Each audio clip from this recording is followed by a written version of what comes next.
nous accueillons Guillaume Trouille de Simplon. Bonjour à tous. Hop. Alors, j'enlève le rideau et je mets le bon titre. Super cool, on est prêt. Je te laisse faire partie. C'est parfait. Oui, du coup, Guillaume, on a déjà un petit peu, je pense, vu l'environnement que tu vas un peu présenter aujourd'hui, qu'est-ce que Simplon. Mais je pense que ce sera pas mal de refaire un petit rappel sur la mission de Simplon, parce que vous avez aussi une mission qui est quand même très, très forte. Vous avez des engagements qui sont, j'ai envie de dire, extrêmement distinctifs. Je pense qu'on peut passer déjà par là, et surtout pour les personnes qui sont en train de nous rejoindre, ça vous permettra d'avoir une meilleure visibilité sur ce qu'est Simplon avec Guillaume. C'est ça, pour les gens qui n'étaient pas là avant, c'est important aussi de rappeler ce que c'est Simplon, effectivement. Oui, tout à fait, avec plaisir. Donc Simplon, aujourd'hui, c'est un réseau mondial d'une centaine de fabriques sociales numériques. Et ce qu'on appelle une fabrique sociale numérique, ce sont des écoles de formation sur les compétences numériques et vers les métiers en tension dans le secteur numérique. C'est ce qu'on appelle des écoles inclusives, c'est-à-dire que la mission de Simplon, c'est que le numérique aujourd'hui soit plus inclusif et qu'on retrouve dans les entreprises qui embauchent des profils de ce domaine plus de femmes, plus de personnes en situation de handicap, plus de personnes réfugiées et qu'on sorte d'un numérique un peu trop genré selon nous et donc, on existe depuis 7 ans. On a formé à peu près 8600 personnes dans le monde. On est présent dans 15 pays. Mais le gros, quand même, de l'activité se situe en France. On a formé 6000 personnes, dont 4000 sur l'année qui vient de s'écouler. On a une forte activité dans ce domaine de la formation. Et on cible principalement tous les secteurs en tension, donc le développement, l'infrastructure réseau, aujourd'hui tout ce qui est data et intelligence artificielle ou machine learning. Et puis, on ouvre forcément des référentiels dans le domaine cloud et cybersécurité. Donc, le principe de base, ce sont des formations gratuites pour les demandeurs d'emploi, ce qui nous impose de mettre en place de nombreux partenariats avec les collectivités, les partenaires et grandes écoles numériques pour proposer ce type de formation. Du coup, n'hésitez pas dans le chat, et vu qu'on a déjà vu Guillaume avant, n'hésitez pas dans le chat à poser des questions spécifiques pour Guillaume, pour qu'on ait le temps d'y répondre avant de passer au temps d'échange où tout le monde revient. Et très intéressant. Ok. Voilà. Donc en France, on n'est pas présent que dans le Nord, dans les Hauts-de-France, on a presque 80 fabriques réparties sur tout le territoire. Vous retrouverez les informations des différentes fabriques sur le site de Simplon. Et dans les Hauts-de-France, on est présent sur la métropole lilloise, à Roubaix et à Euratechnologies. On est présent du côté de Calais, où je suis aujourd'hui avec mes collègues de choc pas très loin. Et puis, comme je disais tout à l'heure, on prendra 3 minutes pour aller saluer les apprenants de la formation Gène développeur web deuxième promotion qui sont en train de plancher sur des projets autour de JavaScript. Donc, voilà, où on est présent. Excuse-moi, je parle, mais je suis muet.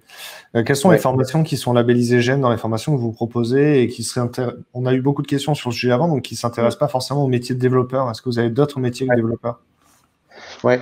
Alors, sur le site de Gène, vous allez retrouver toutes les formations Simplon labellisées en France, en dehors de développement web. Et en Hauts-de-France, on a 3 formations labellisées Gène qui ne sont pas dans le développement web, comme celle de Calais.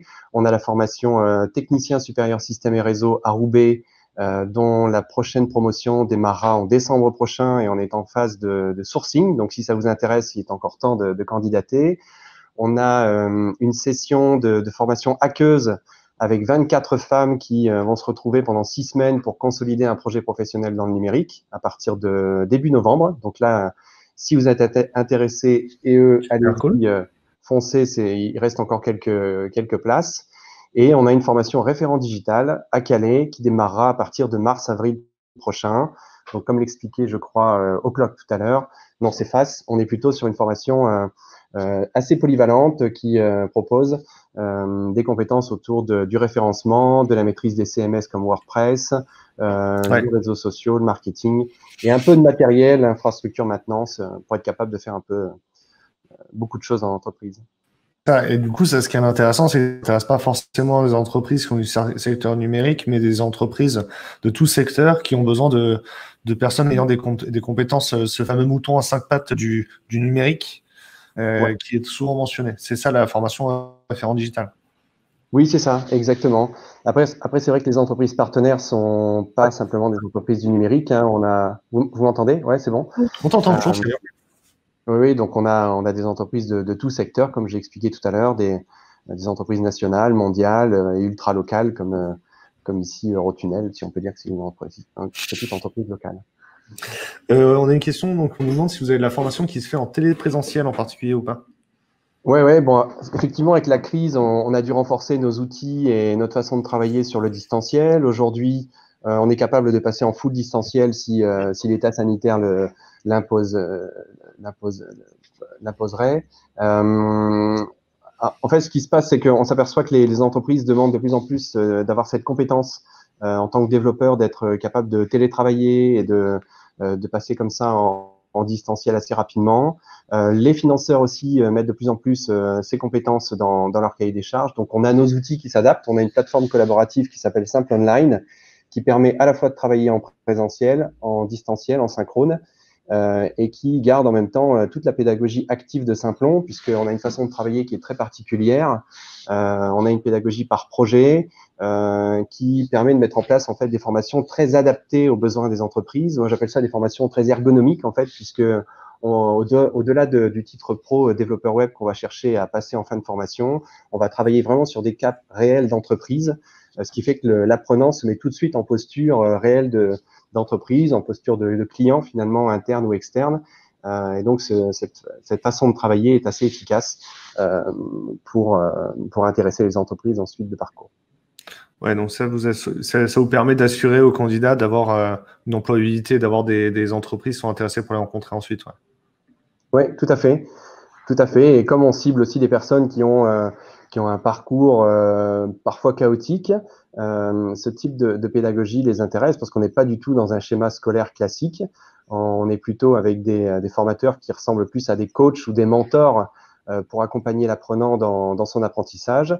Et le but de cette pédagogie, c'est d'apprendre à apprendre, c'est d'être capable de changer d'environnement, de techno, et d'avoir vraiment cet état d'esprit full stack, en fait, de maîtriser certaines choses en back, en front, mais d'être capable d'aller sur des nouvelles technos parce qu'il y a une communauté derrière qui est faite d'experts et parce qu'aujourd'hui, on a tout ce qu'il faut en ligne pour apprendre presque tout seul. Alors, on a deux questions en particulier. Il y a une question, la formation référent digital à Calais, est-ce qu'on peut candidater dès maintenant? Alors, la réponse est oui. Le montage de la formation n'est pas terminé, donc vous ne trouverez pas forcément le formulaire en ligne, mais vous pouvez contacter directement Simplon ou vous inscrire sur la liste des personnes intéressées, et je pense qu'on vous enverra des choses à la fin de l'année. Et Jessica demande si la formation axée sur l'intelligence artificielle, est-ce qu'elle aura lieu aussi sur l'Île-de-France, et elle voudrait en savoir plus sur la formation. Oui, tout à fait. Donc là, c'est un partenariat entre Simplon et Microsoft qui va permettre de déployer une vingtaine d'écoles intelligence artificielle partout en France. Et je crois qu'il y a des projets à l'international aussi qui sont en train de se monter. Donc, pareil, rapprochez-vous du site internet de Simplon et vous trouverez la carto avec les écoles en Île-de-France.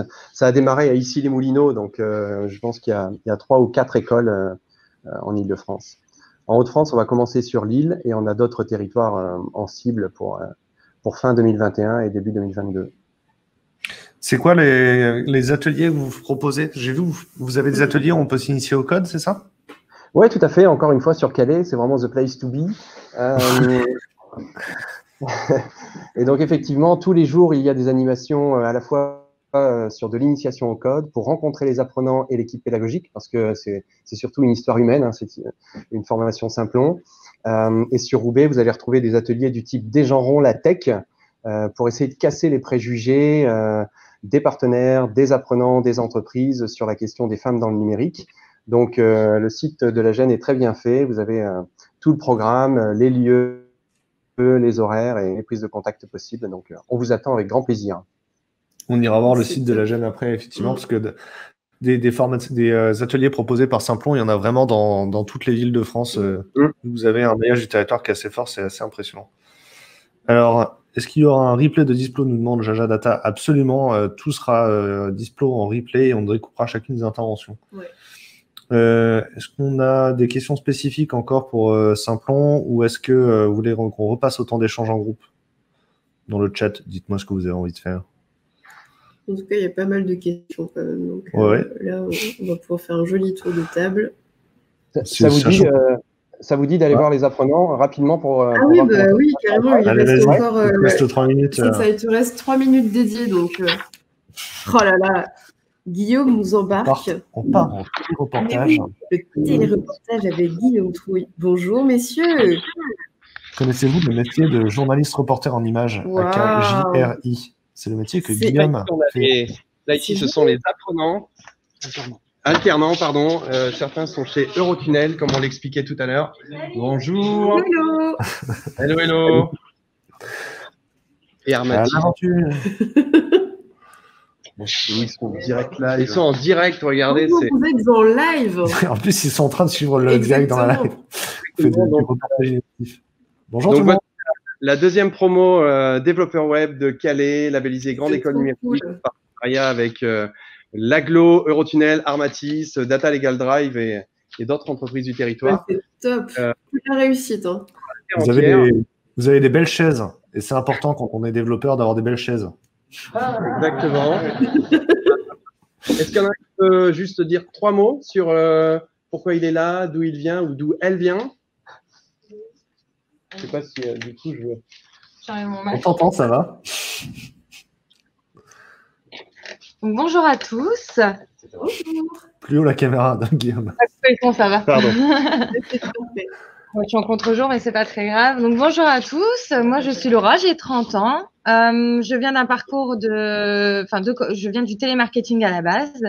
Et ensuite, j'ai fait une reconversion pour être agent administratif à la CAF, chose qui m'a déplu. Et il manquait des compétences dans le numérique. Et c'est pour ça que je me suis inscrite à Saint-Plon. Donc voilà. C'est génial. Du coup, tu fais quelle formation en ce moment, pour être sûr? Alors, développeur web et web mobile. Et j'ai eu la chance de faire mon stage au sein du service exploitation d'Eurotunnel. Donc, ce qui m'a ouvert vers ma future voie, la technologie DevOps. Ok. Excellent. Super cool. C'est vraiment trop cool. Voilà. On a eu un intervenant qui a essayé de rentrer, mais qui n'a pas pu rentrer. J'espère que c'était pas Clément qui est resté coincé. Merci beaucoup, Guillaume. Ça marche. C'est génial. Hein. Super. On va revenir avec tout le monde à l'écran. Donc, préparez-vous en coulisses. Emmanuel, tu es prêt déjà. Lucie est toujours prête. Stéphanie est prête. Valérie est prête aussi. Pierre est prêt aussi. Tout le monde est à l'écran et Guillaume va se reposer calmement, je pense. Ok. On est monté à plus de 100 viewers à un moment, ouais. C'était super cool. Et je n'ai pas les chiffres encore décompilés de LinkedIn, mais il y a du monde sur YouTube aussi. Sur YouTube aussi, on a particulièrement du monde sur YouTube aujourd'hui. Donc super cool, merci beaucoup aux différents viewers qui nous suivent depuis le début de l'intervention. Là, on a du coup un nouveau temps d'échange et j'attends du coup des questions dans le chat pour pouvoir vous les poser. Qu'est-ce que l'on peut aborder comme sujet entre-temps, Marcy? Est-ce que tu as une idée? Je suis en train de regarder ce qui est en train de se dire aussi dans le chat, si éventuellement il n'y a pas quelque chose qui pourrait popper. J'essaie d'enlever le logo de la tête d'Emmanuel, mais je ne peux rien faire. On va se mettre à ta place, Emmanuel, dans le layout.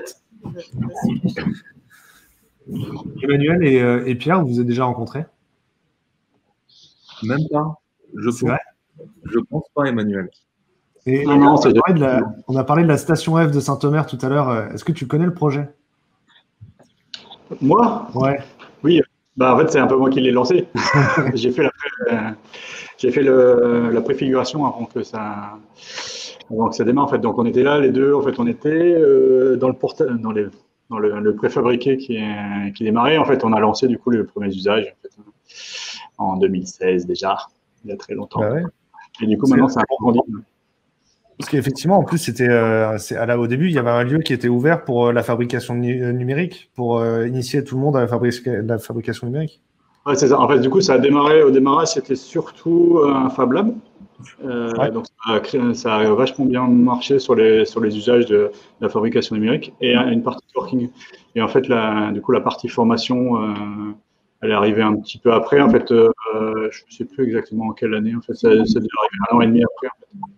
Et du coup, on a les premiers mois, en fait, on a toute la sensibilisation, l'imprimante laser, la copie numérique, tous ces trucs un peu sympas. C'était une expérience. Et du coup, les gens découvraient ça. En fait, il y avait vraiment plein de générations qui se retrouvaient autour de ce lieu. C'était devenu vraiment un lieu de vie assez rapidement. Ça a bien marché. On a une question qui demande quel est le prix moyen des formations, combien ça coûte une formation et je pense qu'on va encore avoir des questions sur comment ça se finance. Et Gwenaël, en fait, on est ici rassemblés avec Gwenaël nous pose la question. Ici, on est rassemblés avec des représentants de différentes formations de la Grande École du Numérique qui organisent des portes ouvertes la semaine prochaine.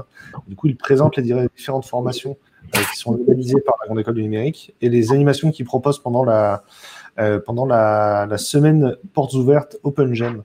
Du coup, je vous relance sur la question du prix moyen des formations. Quels sont les budgets?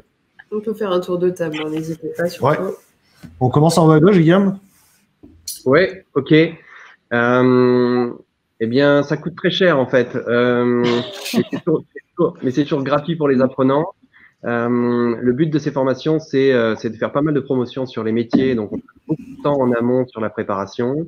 On essaye d'avoir des formateurs avec les deux pieds dans l'entreprise. Et donc, on a des formateurs d'excellente qualité avec un bel accompagnement pédagogique. Donc, en général, sur un parcours de 840 heures, la formation coûte entre 11 et 13 000 euros par personne. Donc, vous multipliez ça par 16 pour avoir le coût à peu près d'une promo. Donc, ça tourne entre 150 et 200 000 euros pour un parcours de 6 mois avec un mois de stage en entreprise.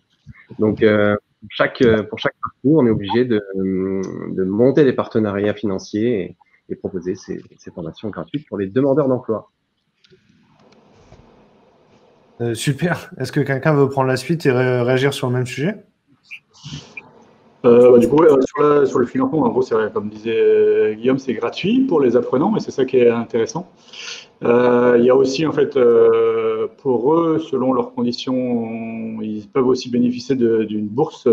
C'est l'avantage de la Grande École numérique. Ils peuvent bénéficier d'une bourse du Crous, ce qui permet aussi d'avoir, selon leur revenu, d'avoir quand même une petite indemnisation. Bon, c'est pas grand-chose, ça doit être entre 3 et 500 euros, si je ne me trompe pas. Mais par contre, c'est vrai que du coup, c'est des formations qui ont quand même un coût, parce qu'en fait, on est quand même sur du full-time la plupart du temps, sur des durées relativement longues. Du coup, c'est l'avantage de la GEN, c'est qu'elle amorce en fait ces financements-là. En fait, ce qui est le plus dur après, c'est là où on arrive maintenant, je pense, c'est de pouvoir continuer à faire durer ces programmes de formation. Et du coup, il y a des relais au niveau de la région et de plein d'autres supports, mais du coup, c'est un peu plus le parcours du combattant. On va dire que dans le cas de la GEN, c'est un peu confort, et après, ça devient un peu plus compliqué. Je ne sais pas si vous êtes tous d'accord avec ça. Mais... Ouais. Dans les financements, je pense que, je ne sais pas si on en a tous parlé avant ou pas, mais pour tous ceux qui sont salariés, il y a des droits à travers Transition Pro. Et les critères d'éligibilité ne sont pas si différents que ça de ceux de la GEN. Donc, tous ceux qui nous écoutent et qui sont aujourd'hui salariés en CDI ou qui ont été salariés en CDD récemment, même si c'est une suite de CDD, n'hésitez pas à aller voir Transition Pro, qui est le nouveau nom de FONGECIF, pour qu'ils puissent vous aider à financer totalement la formation, parce que c'est vrai que Super. Stéphanie, tu veux réagir sur le sujet avant qu'on passe à la suite? On va dire que c'est un peu comme tout le monde, on est effectivement sur des formations qui sont assez chères, mais pourquoi? Parce qu'on utilise aussi des professionnels experts pour former nos stagiaires. Et donc forcément, ça a un coût. Après, il y a énormément de possibilités de financement et aussi de rémunération pour les gens qui viennent en formation. Donc, on a aussi beaucoup d'acteurs, nous, dans la région, qui aident justement les futurs stagiaires à essayer de trouver tout type de financement. Donc, voilà, dans tous les cas, ça reste intéressant pour eux, même si le coût est à la base élevé. Ouais. Je ne sais pas si quelqu'un d'autre a donné le prix de sa formation. Chez O'Clock, la formation, elle est à 6 500 euros, ce qui est une somme conséquente aussi. Et je donnerais juste un petit conseil. Effectivement, vu la diversité des façon de financer la formation et ou d'obtenir une bourse ou une aide pour pendant qu'on se forme. Il y a vraiment une diversité selon la région où on habite, notre situation personnelle, le type de contrat qu'on a eu avant ou pas. Sachant que les métiers beaucoup de métiers du numérique sont en tension, il y a des possibilités qui existent. C'est parfois difficile d'avoir distingué tout ce à quoi on pouvait prétendre. N'hésitez pas à, quand vous avez repéré la formation qui vous intéresse, à contacter l'école. Je pense qu'on n'est pas la seule école qui, quand on a des candidats qui se présentent avec une grosse motivation et qui veulent suivre la formation, qui ont un projet professionnel qui est cohérent, etc., à proposer un accompagnement pour construire justement son projet et l'affiner pour suivre la formation avec l'esprit tranquille. Oui, complètement. Maxime demande si le CPF n'est pas utilisable pour les formations que vous proposez. Et du coup, Pierre, je te laisse répondre. Oui, tout à fait.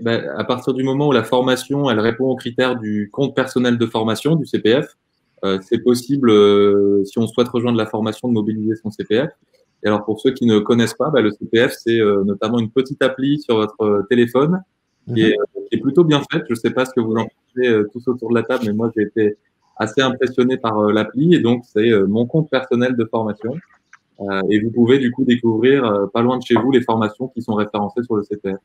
Complètement, et puis on peut découvrir aussi la somme qu'on peut allouer à la formation. La navigation est extrêmement bien faite. Ouais. En tout cas, je vous encourage vivement à vous connecter dessus parce que je pense qu'on n'a pas assez de communication et c'est vrai qu'un compte de formation, c'est quelque chose qui va vous accompagner et qui va vous permettre aussi de pouvoir, je pense, vous projeter plus facilement et plus sereinement dans les formations qu'on présente aujourd'hui.